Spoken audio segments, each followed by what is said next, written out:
Bonjour!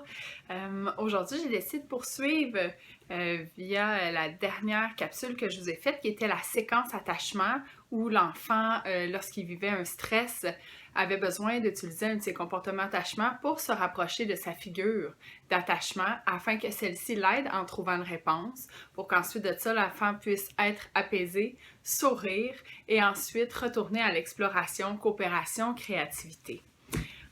Est-ce que ça se peut que des fois, il y ait des enfants qui le refassent en boucle? Oui. Est-ce que ça se peut qu'il y ait des enfants qui parcourent ça une fois par jour? Oui. Est-ce que ça se peut qu'il y en a qui le parcourent 10 fois par heure? Oui, aussi. Fait qu'aujourd'hui, j'ai envie de vous parler de la théorie de Catherine Guéguen, qui est la théorie du porte-avions. En fait, c'est comme de se dire que le parent est le porte-avions qui attend son enfant lorsque son enfant a besoin de lui. Alors, le petit enfant d'école part explorer et lorsqu'il rencontre une difficulté, il peut revenir s'installer chez son parent, se ressourcer. Alors, il y en a qui le font facilement. Il y en a qui ça prend beaucoup de temps pour recharger. Puis il y en a qu'on a l'impression qu'ils viennent se recharger constamment. En fait, moi, j'ai envie de vous proposer de voir vos enfants comme des avions. Dépendamment des types d'avions, hein, il y a des très très gros avions, il y a des Boeing qui eux partent longtemps. Donc si je pars longtemps, que j'ai pas besoin de ravitaillement, ça signifie que je possède un gros réservoir. Par contre, dans les aéroports, près des plus petites villes, on retrouve les Cessna, qui sont un tout petit avion. Alors si on compare au Boeing, mais le Cessna a un tout petit réservoir. Donc, ce qui signifie que si j'ai un petit réservoir, j'irai pas très loin et je reviendrai me ravitailler. Alors là, des fois, j'ai des parents qui me disent « Ouais, mais le mien, il y a un petit réservoir, mais je vais le ravitailler pour de bon cette fois-ci, comme ça, je vais avoir un break, puis il va venir me voir plus tard. Si mon petit réservoir, il est grand comme ça, je peux pas en mettre plus que ça. Alors, même si tu me consoles, tu passes 75 minutes avec moi dans mon jeu de casse-tête, ben mon réservoir, quand il a été plein, là, il a été plein. Toi, tu m'en as donné plus, moi je l'ai pris parce que j'étais content, mais je suis pas en train de remplir un autre réservoir à côté. Non. Ce qui signifie, c'est qu'il faut observer de quelle manière notre enfant a besoin de nous lorsqu'il arrive à 4-5, qui est la réponse sécurisante, et comment je vais lui donner la réponse sécurisante. Comment je vais réussir à lui faire emmagasiner ce dont lui il a besoin de manière unique. Et nos gros Boeing, là, eux autres, ils partent longtemps. Ça, c'est les enfants qui vont jouer. Il n'y a pas besoin de nous. J'ai demandé, ça va bien. Il me dit, oui, tout est sous contrôle. Mais quand il revient, lui, là, il faut que j'arrête tout. Il s'agrippe après moi, il s'installe, puis là, c'est long. Effectivement, si mon réservoir il est grand comme ça, bien, ça va me prendre du temps à le vider, mais ça va aussi me prendre du temps à le remplir.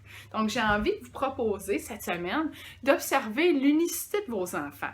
Est-ce que vous avez des enfants à petit réservoir ou vous avez des enfants à grand réservoir? Il y a une autre chose, par contre, qu'on peut observer avec la marelle attachement. En cas de confinement, lors de grands stress, on a l'impression que nos enfants régressent. Brazelton nous parle des régressions chez l'enfant. Mais en fait, les régressions chez l'enfant, c'est nous, comme adultes, qui percevons que notre enfant, soudainement, il dort moins, il a arrêté d'être propre, il se remet à têter son pouce alors qu'il faisait plus ça. Alors on se dit, ben voyons donc, ben pourquoi il régresse? Toutes ces choses-là, il les faisait déjà, mais qu'est-ce qui se passe? Mais est-ce que c'est une régression qu'il vit ou est-ce que c'est que votre enfant est en train de faire un nouvel accomplissement? Il est en train d'acquérir une nouvelle compétence qui demande énormément d'énergie. Donc, pour apprendre une nouvelle compétence, quand ça nous demande énormément d'énergie, on doit arrêter de déployer l'énergie pour laquelle on déployait déjà l'énergie. Alors, ça se peut que mon sommeil, ça soit vraiment difficile. Ça se peut que je te demande toujours de l'aide parce que là, je ne sais plus quoi faire. Puis là, toi, tu dis, ben voyons, mais tu étais rendu grand, tu étais capable de le faire. Ouais, mais ne vous inquiétez pas. Lorsque l'accomplissement, le nouvel acquis se révélera au grand jour, ces choses-là vont venir. Dans un cas de stress, parce que lorsqu'on apprend une nouvelle chose comme la COVID-19, on doit s'adapter à cette nouvelle étape-là de notre vie. Donc, c'est normal que le stress soit plus présent, qu'on parcourt cette magnifique marelle-là plus souvent et que des fois, on arrête à la réponse sécurisante puis que ce qui fonctionnait avant ne fonctionne plus. Alors, on revient en bas. Puis on retourne dans le stress, puis on monte, puis là, ça devient épuisant parce qu'en tant que parent, tu te dis, voyons, il me semble que j'avais mis des choses en place puis que ça fonctionnait.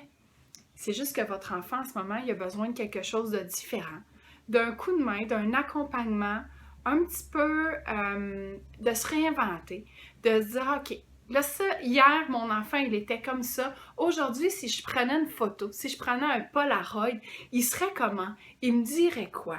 Parce qu'un enfant, une personne, c'est pas figé dans le temps. Ça a besoin de changement, ça a besoin d'être stimulé d'une autre manière, mais aussi ça a besoin d'être apaisé de manière différente selon ce qu'il vit. Alors, être parent, effectivement, c'est s'adapter et les enfants sont là pour nous prouver à quel point on est merveilleux, à quel point on possède une grande créativité, puis à quel point l'amour qu'on porte pour eux nous donne toute la motivation pour essayer de les comprendre, puis essayer de les apaiser afin qu'ils retournent, numéro 8, dans l'exploration où on peut se rire avec eux et à ce moment-là, c'est notre paye de parents, puis on se dit « Wow, j'ai fait ma job, j'ai bien réussi, regarde comment est-ce qu'il va bien. » Alors, une étape à la fois. Si en ce moment, c'est une étape plus difficile pour vous, mais je vous rappelle que vos organismes communautaires, les organismes de votre quartier, les gens sont là pour répondre à vos questions, pour vous supporter dans tout ça. Et sinon, je vous souhaite énormément d'exploration, beaucoup de plaisir, puis une journée à la fois. Salut, à la prochaine!